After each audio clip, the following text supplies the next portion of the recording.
detailed analysis of one of the world's most enduring and complex geopolitical disputes, the India-Pakistan conflict. Our examination will cover its deep historical roots, pivotal events, and the current, often tense status as of May 9th, 2025. Before we delve into the specifics, let's outline some key points that encapsulate this conflict. At its heart, it's a long-standing and multifaceted dispute, primarily centered on the region of Kashmir, which has led to multiple wars and persistent tensions. The conflict's origins are firmly rooted in the 1947 partition of British India, an event that precipitated widespread communal violence and left the Kashmir issue unresolved. Both India and Pakistan lay claim to the entirety of Kashmir, though it remains divided, with India controlling approximately 2/3 and Pakistan 1/3. This territorial dispute has been the primary catalyst for military clashes. More recently, escalations such as the notable Kashmir attack in April 2025 have unfortunately heightened the risks of a broader conflict, a concern magnified by the nuclear capabilities of both nations. While international powers like the United States and China have called for de-escalation, the situation, as we'll see, remains highly volatile. To truly understand the present, we must look to the past.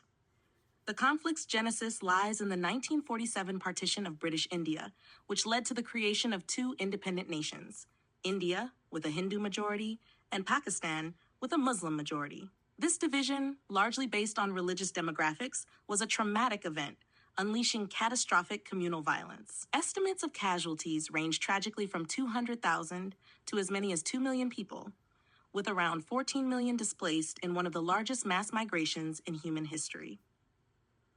This foundational period of violence and displacement set a deeply unfortunate precedent for the ongoing hostility and mutual distrust that has characterized relations ever since. The most critical and enduring flashpoint to emerge from the partition was the princely state of Jammu and Kashmir. This region, with its predominantly Muslim population but ruled by a Hindu Maharaja, found itself in a precarious position. Initially, the Maharaja sought independence. However, facing tribal invasions, reportedly supported by Pakistan, he acceded to India in October 1947. This act directly led to the First Kashmir War, fought between 1947 and 1948. A UN-mediated ceasefire eventually brought an end to the fighting, but formalized the division of Kashmir. India gained control over roughly 2/3 of the territory, including Jammu and the Kashmir Valley, while Pakistan administered what became known as Azad Kashmir and Gilgit-Baltistan, about 1/3 of the original state. The line of control, or LOC, was established as the de facto border, a line that remains a focal point of tension to this day.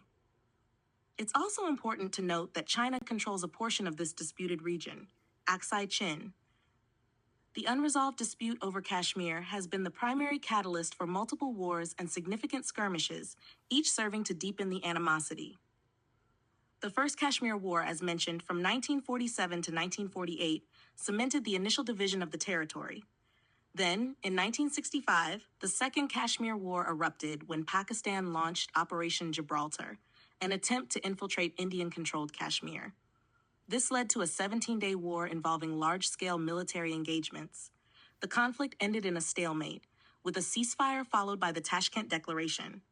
The human and material costs were significant, with thousands of casualties and substantial military losses for Pakistan. The conflicts continued. The 1971 Bangladesh Liberation War, while primarily centered on East Pakistan's secession to form Bangladesh, had major implications for India-Pakistan relations.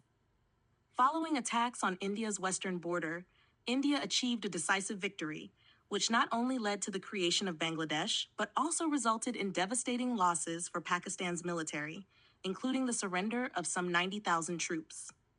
Later, in 1999, the Kargil War saw Pakistani forces infiltrate across the line of control into Indian-controlled territory in Kashmir. India responded with a robust military and diplomatic offensive.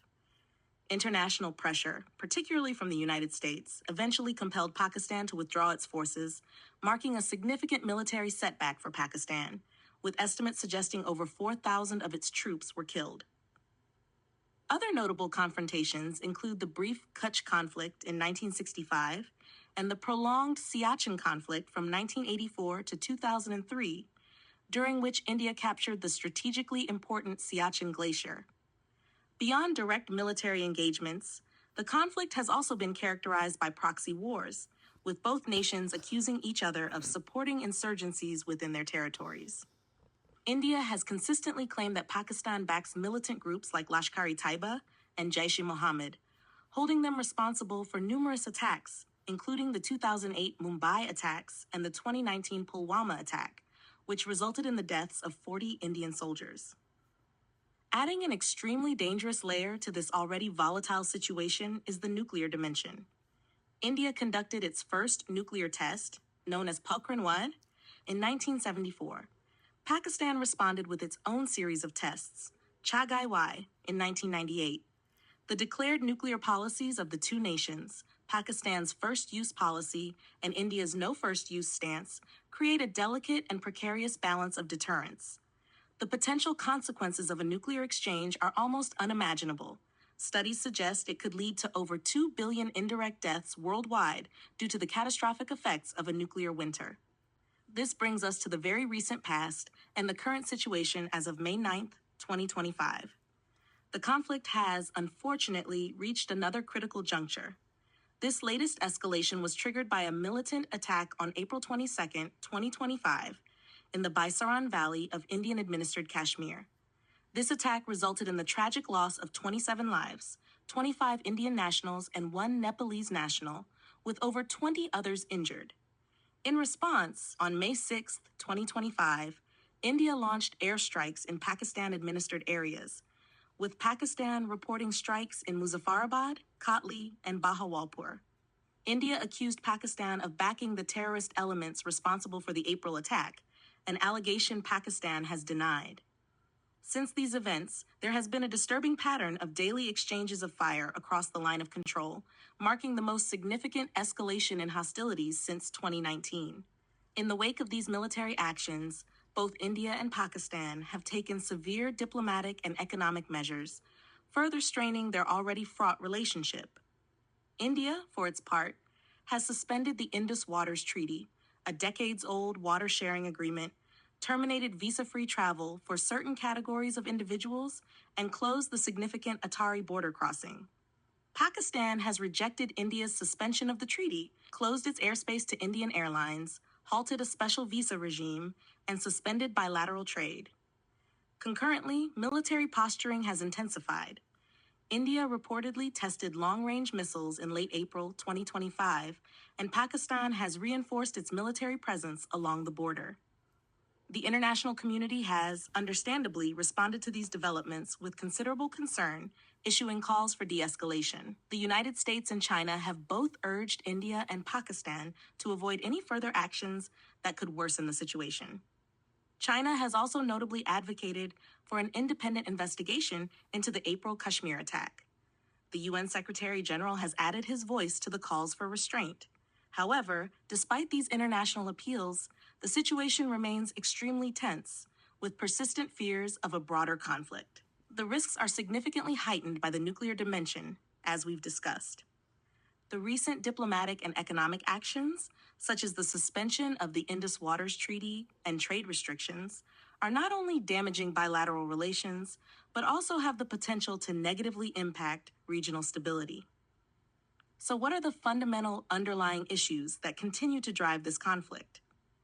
First and foremost is the Kashmir dispute. This region remains the absolute core of the issue, with both countries laying claim to it in its entirety. As it stands, India administers approximately 2/3, including the Kashmir Valley, Jammu, and Ladakh, while Pakistan controls Azad Kashmir and Gilgit-Baltistan, and China holds Aksai Chin. Second is the persistent issue of terrorism and cross-border attacks. India's accusations against Pakistan for supporting militant groups and Pakistan's denials perpetuate a dangerous cycle of allegation and retaliation. Third, the nuclear rivalry between the two nations adds an undeniable layer of peril, with the potential for catastrophic consequences should any conflict escalate uncontrollably. And fourth, water sharing, particularly concerning the Indus Waters Treaty, has now become an acute point of contention, with significant implications for water security across the region. In conclusion, as of May 9th, 2025, the India-Pakistan conflict stands at a particularly critical and worrying juncture. The recent escalations following the April 2025 Kashmir attack and the subsequent retaliatory actions have brought tensions to a dangerously high level. The deep-seated historical disputes over Kashmir, compounded by ongoing accusations of proxy warfare and the ever-present shadow of nuclear rivalry, continue to fuel this volatile situation. Diplomatic and economic ties are currently severely strained. While international efforts to mediate and encourage restraint are ongoing, the risk of a broader conflict, with all its devastating potential, remains alarmingly high, especially given both nations' nuclear capabilities and their recent military posturing. This conflict, with its origins stretching back to the 1947 partition, tragically persists as one of the most dangerous and intractable disputes in the world, holding profound implications not only for regional peace, but for global stability as a whole. Thank you.